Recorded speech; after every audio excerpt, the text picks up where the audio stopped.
and gentlemen, the story you are about to see is true. The names have been changed to protect the innocent.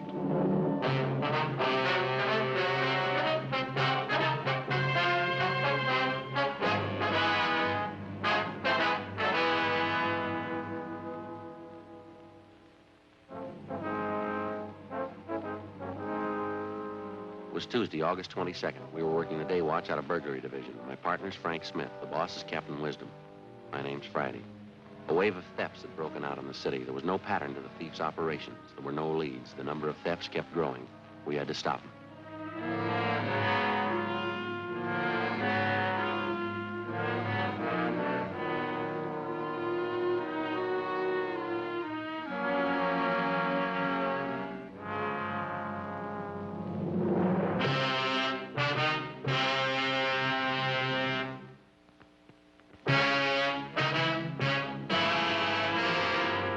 Sorry to have kept you boys waiting, but I had to sign these papers. Quite all right, sir.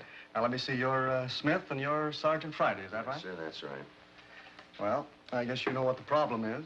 Well, I didn't get it quite clear on the phone, Mr. Elliott. When did this last thing come up? Well, the way we have it figured out, it must have happened around closing time yesterday, between 5 and 5:30, we figure. The store was crowded at that time, was it? Yes, pretty busy. We had a special pre-winter showing in the fur department. No one noticed it was gone till after we closed up. Can you give us a description of the piece of merchandise, Mr. Elliott? Yes, I've got it right here. Silver blue mink stole, satin lining, 2 slash pockets, silver chain fastener. Complete description of it for you. And those are the code numbers and serial numbers on it, are they? That's right. The whole thing's getting way out of hand, Sergeant. We've had a lot of things lifted from the store the last few weeks, but nothing this big. If this keeps up, I don't see how we're going to get our insurance renewed. I guess your store detectives are working on this latest one, the missing fur, huh? Yes, but it's the same as all the other cases we've had. They haven't been able to find a thing. All the personnel have been checked, all the people who were around the department when the fur was stolen. I mean, those it was possible to check on.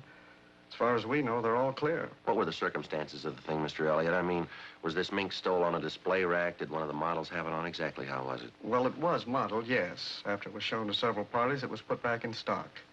We have a special rack for the stoles, regular enclosed cabinets, sliding doors on it. Cabinets usually open during store hours. I see. There was a store detective in the department at the time, all those salespeople standing around. Can't understand why one of them didn't see it happen. Now, Mr. Elliott, you say this is the first time an expensive item like this has been lifted from your store, huh? That's right. Like I said, we've had dozens of less expensive things disappear. Everything from a 50-cent handkerchief to a $100 handbag. I suppose we might have expected it. I understand some of the other stores in the area have been hit pretty hard. Yes, sir. It's been the last 8 weeks. Most of the stores for 8 or 10 blocks along Wilshire here, they seem to be getting the worst of it. We've got a special shoplifting detail working the area, staying as close to it as possible. I guess you know as well as I do we can't stay in business this way, Sergeant. There certainly must be some way to trap whoever's doing it. Well, we're doing everything possible, sir. We're trying to cover it as best we can for you. I think you'll agree just about the only way to reach the thieves is to grab them when they're actually stealing the things. It just isn't possible for our detail to cover every department and every store. Yes, you've got a point there. What about the known shoplifters in the city? You keep a file on them, don't you? Yes, sir, we do. There are half a dozen people we're keeping an eye on.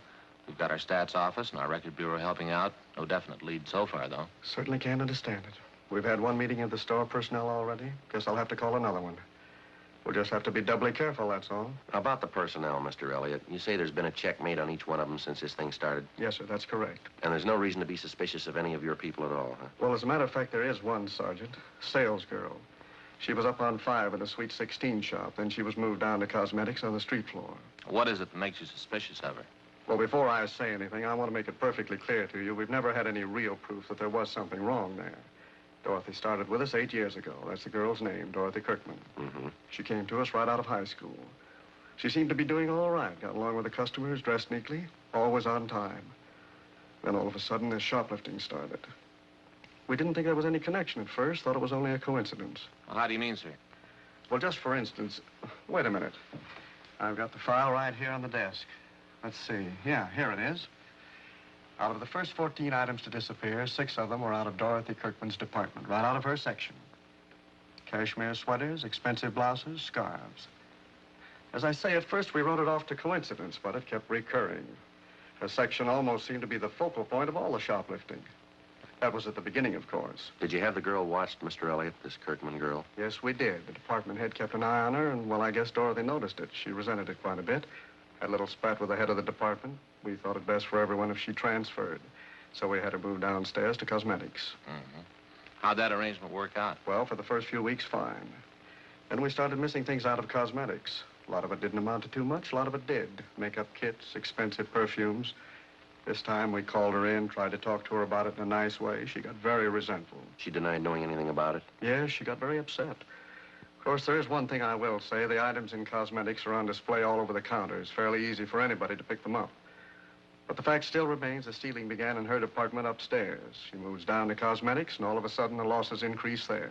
What would you figure? Yes, sir, I see what you mean. Wonder if you could have somebody point out this Dorothy Kirkman for us, Mr. Elliott. I think maybe we'd better have a talk with her. I'd like to help you, Sergeant. I'm afraid that's not possible. Oh, how do you mean? She quit last Saturday.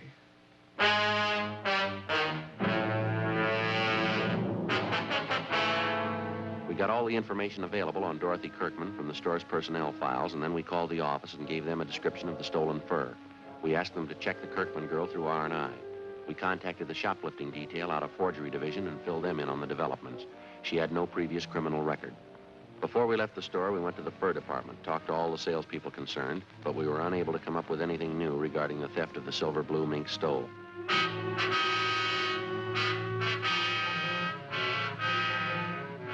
We drove out to Dorothy Kirkman's last known address. She wasn't home, but her mother was. The mother told us that the day before, her daughter had started on a new job as a salesgirl at the House of Raymond. It was an exclusive shop specializing in all types of cosmetics. We checked the phone book and found that the House of Raymond was located in the same 10-block stretch along Wilshire Boulevard where the shoplifting campaign was going on. It was one of the few places along there that the thieves hadn't bothered. It was 3 blocks from Anthony's store for women, the Kirkman girl's former place of employment. No, I don't mind telling you. I got sick and tired of being called a thief. That's why I quit Anthony's. A little of that goes a long way. You started work here at Raymond's yesterday, Miss Kirkman, is that right? Yeah, that's right. I think I'm going to like it a lot better than Anthony's. While you were working there at Anthony's, ma'am, I suppose you'd heard that quite a bit of shoplifting was going on. Yes, I knew about it. I guess every girl in the store knew about it. They had a big personnel meeting about it. Do you have any suspicions of your own, Miss Kirkman? How do you mean that? Well, I mean, was there anyone in particular you might have been a little bit suspicious of? Maybe one of the customers? No, I've waited on some real weird ones, but I didn't see any of them try to walk out with anything. All I knew was what Mr. Elliott told us at that meeting. Well, this might be an embarrassing question for you, miss. We'd appreciate an honest answer. Yes? What about the sales girls you worked with? Any of them ever give you a cause to be suspicious? You mean, do I think any of them were doing the stealing? No. There were some of them I didn't like. I didn't trust them either, but I wouldn't accuse them of stealing. Wouldn't accuse anybody unless I had proof. It's more than I can say for some people I know. By any chance, did you happen to be in Anthony's this past Monday? Monday? No, why do you ask? When you were working on the 5th floor up the street there at Anthony's, we understand that when the merchandise first started disappearing, a pretty good percentage of it was out of your section. That's what they told me, yes. And then when you were transferred downstairs to the cosmetics counter, quite a few things started disappearing from there. Well, we'd like an honest answer, Miss Kirkman. Do you have any explanation at all for this? Well, I'll tell you the same thing I told them at the store, Sergeant. I can't explain it, but I didn't have anything to do with it, believe me. Well, you'll have to admit, ma'am, it's pretty much of a coincidence, isn't it? You can call it whatever you want to. I didn't have anything to do with it. Yes, ma'am. The only thing I took home from that store was my paycheck.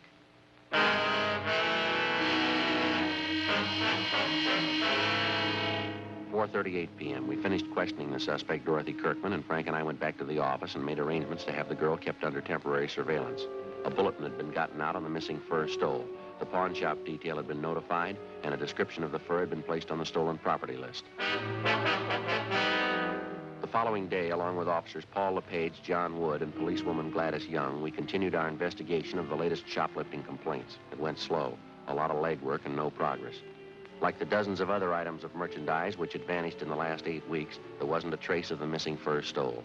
More men were added to the special detail on duty in the 10-block area where the stealing was going on. Anyone in the city who'd ever served time for shoplifting was checked and rechecked. Constant surveillance was maintained over a half a dozen known thieves who we figured might be involved.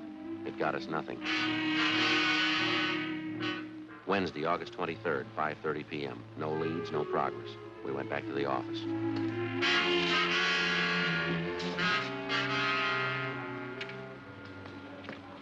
Hey, Joe, Skipper says it's gonna rain before tomorrow. All right? Yeah. I hope I get home before 6 o'clock. I want to get out and see that shoe repair man in our neighborhood. Why? What's the matter? Boy, what a salesman. I went in there the other day and he says, Smith, you're an officer. You're on your feet all day. I said, yeah? He said, yep. You need some help with your feet. I said, Charlie, what do you mean I need help with my feet? He said, well, you're a cop. You're on your feet all the time. So I bought a pair of arch supports. Oh, that's nice. He doesn't call them art supports, though. Got a new name for them. What's that? Metatarsal supports. Bone down here in your foot. Yeah, I know. Call them you know that? Yeah. Metatarsal? Well, he said, put one of them in your right shoe, you'll be all right. What was that again? He said just to wear one of them. Put it in my right shoe, I'll be all right. Well, how's it working out? Miserable. Feels like I'm walking around with my foot in a bucket. I get it. Burglary Friday. Oh, yeah, John. You did it. Where? When? Yeah. Okay. Yeah, thanks, boy. Bye. Yeah? It's Wood. He thinks he might have something for us. Yeah. That mink fur. It's just been found.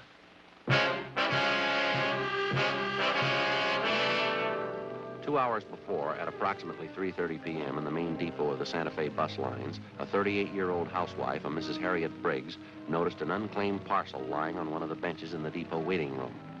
When it became apparent to Mrs. Briggs that the parcel was either lost or forgotten, she picked it up and took it to the clerk in charge of lost and found articles. In checking the package for some kind of identification, they discovered the silver blue mink stole inside. A car was dispatched to pick up the fur, and it was identified as the garment taken from Anthony's fur salon. Mrs. Briggs volunteered to come along to the office to give what information she could. Bus depot officials were instructed to notify us in case anyone called for the package. 5:50 p.m. We interviewed Mrs. Briggs in the squad room. That's right, officer. It was just a little before 3:30. I was in the bus depot there waiting for my husband. That's when I first noticed this package lying on the bench just across from me. I see. Would you go on, please, Mrs. Briggs? I didn't think anything of it at first, and I went on reading the afternoon paper. But no one came for the package. It was just lying there. It was there a long time. How long would you say, ma'am? I mean, before you picked it up and took it to the lost and found clerk? Oh, I'd say 20 minutes, half an hour, that much at least.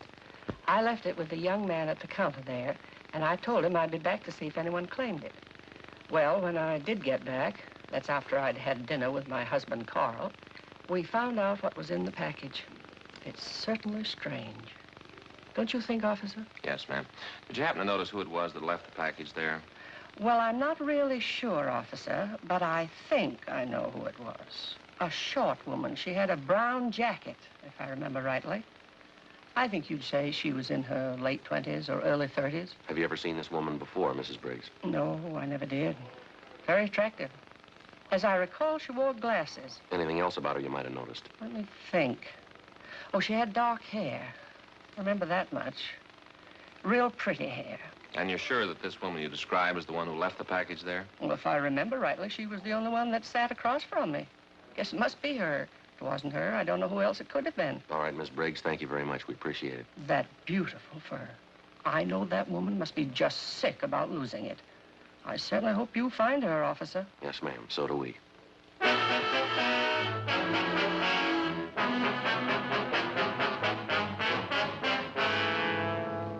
We had the stats office make a run for us on all females with shoplifting records who fitted the description of the woman who'd left the mink stole in the waiting room at the bus depot.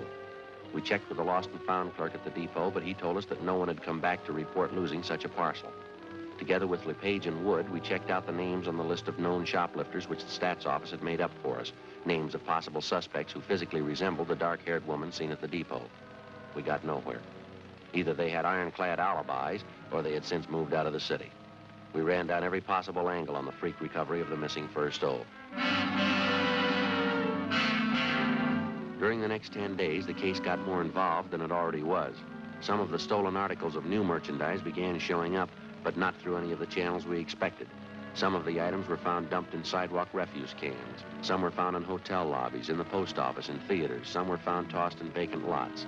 The only logical answer we could figure was that it was the work of somebody who was stealing for the love of stealing, a kleptomaniac.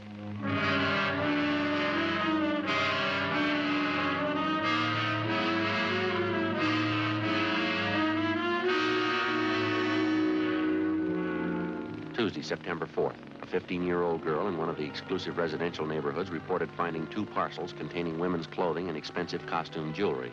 They still had the price tags on them. Frank and I drove out to talk to the girl, a Patricia Denvers. Where'd you happen to find these things, Patricia? In the empty lot. It's right down the block. I can show you. I was on my way home from the show.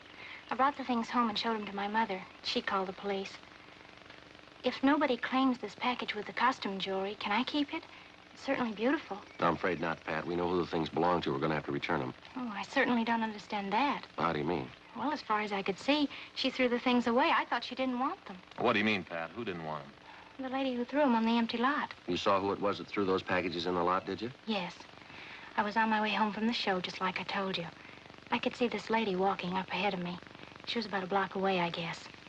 When she went by the lot, I saw her take these packages out from under her arm and toss them in the grass. She wouldn't do that if she wanted them, would she? Did you get a good look at this woman, Pat? Any idea what she looks like? She's a good-looking woman. Short, has beautiful dark hair. Her husband's a doctor. Well, then you know who she is. You've seen her before, huh? Well, I don't know her to talk to. I just see her around the neighborhood. Does she live around here, do you know?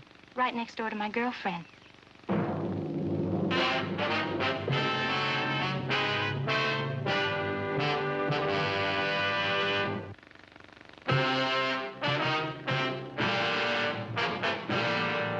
Tuesday, September 4th, 5:15 p.m.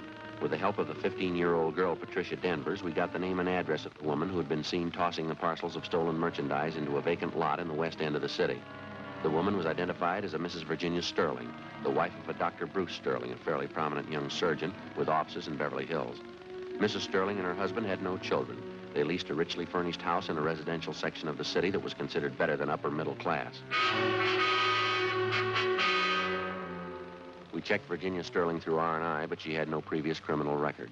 The next day, with officers LePage and Wood, we covered the various stores along Wilshire Boulevard that had been victimized in the recent shoplifting campaign. We found that Mrs. Sterling had charge accounts at almost every one of the stores. Generally speaking, we found her accounts in very good standing, and among the store people, she was regarded as what is referred to as a fine customer, a good spender, a good credit risk. Right down to the Retail Credit Association, there was nothing but favorable reports on the woman. 7:15 p.m. We drove out to the house of Dr. Sterling and his wife. Mrs. Sterling answered the door and invited us in. Thank you.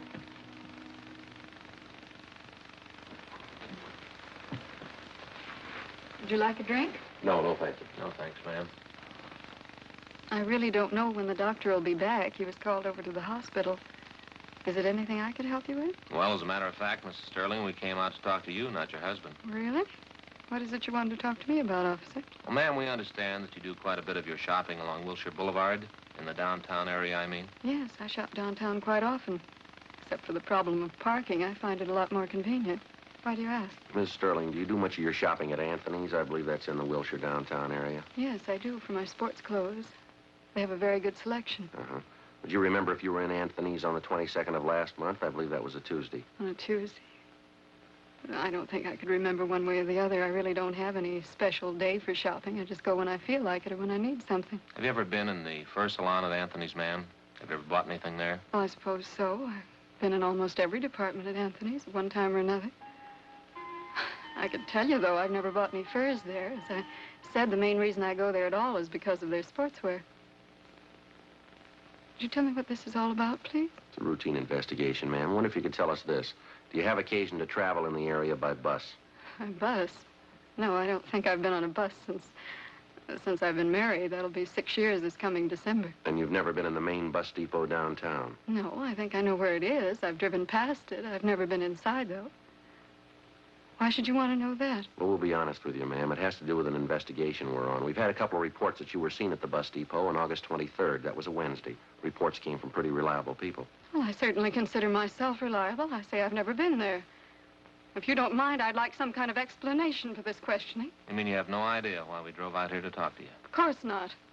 Number one, I don't understand your questions at all. And number two, I'd like to know what they have to do with me. It has this to do with you, ma'am. Last August 23rd, a woman in a brown sports jacket answering your description left a package in the bus depot. The package contained a mink stole taken from Anthony's. The woman who left the package in the depot fits your description perfectly. Is that so? Well, that's a coincidence. Yes, ma'am, maybe. I suppose you've read in the papers about the big increase in shoplifting. Most of it's taking place right in the area where you say you do most of your shopping. We've checked out every single one of the cases, Mrs. Sterling. Took a long time. We found a dozen salespeople in those stores. Every one of them tells us you were around the particular store when the shopliftings took place. Law of averages, Mrs. Sterling. You show up too often in the reports. Would you please leave my house? Both of you, please. I'm sorry, Mrs. Sterling. I'm afraid you'll have to come along with us. What do you mean by that? Don't you know you can get in trouble making false accusations? I'm going to call my husband right now. Yes, ma'am. If you like, go right ahead.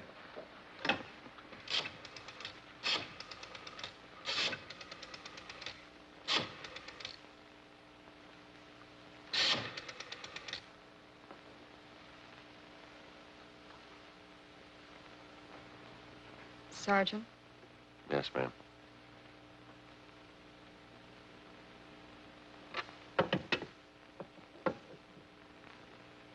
We've got your story, ma'am. Right up to this afternoon. You went shopping today, you stole things as usual. When you tried to get rid of them, you were seen, right in this neighborhood. The vacant lot down at the next corner, you threw the stuff away there. Somebody saw you. They didn't know it was me. Yes, ma'am. They knew it was you.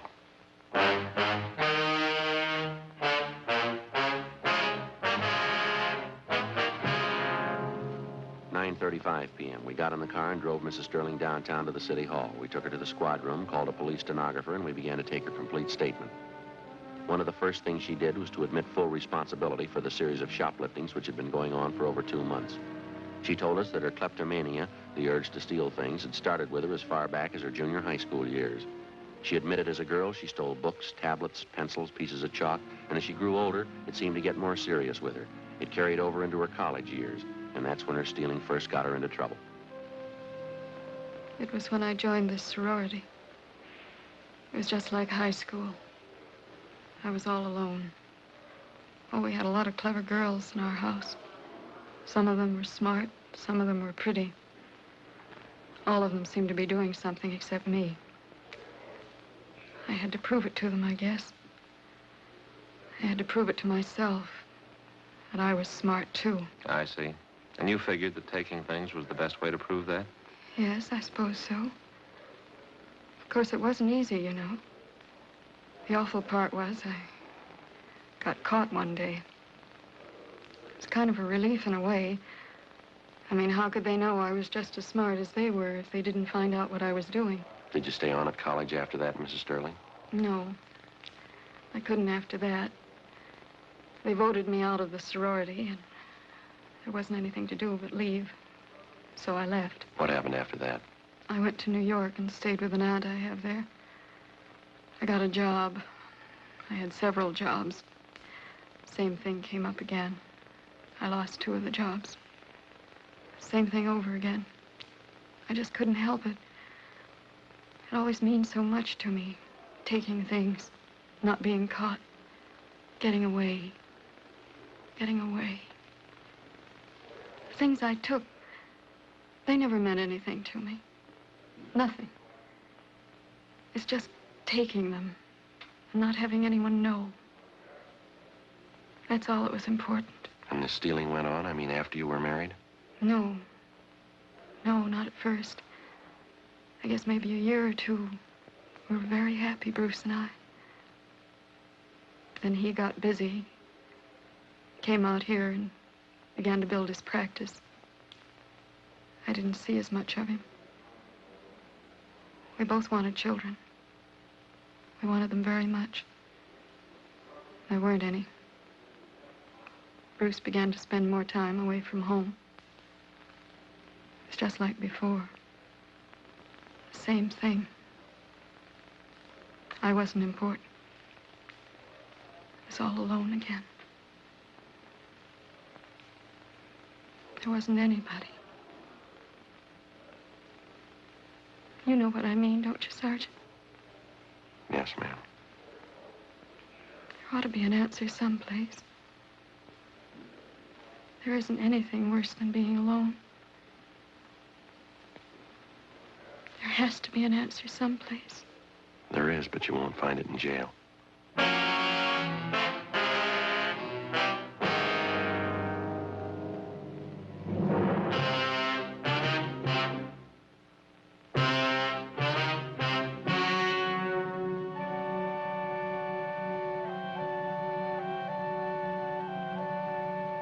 On December 9th, trial was held in Department 88, Superior Court of the State of California, in and for the County of Los Angeles. In a moment, the results of that trial.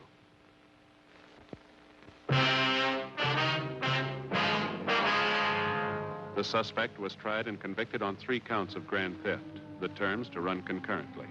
Grand theft is punishable by imprisonment in the state penitentiary for not less than 1, nor more than 10 years.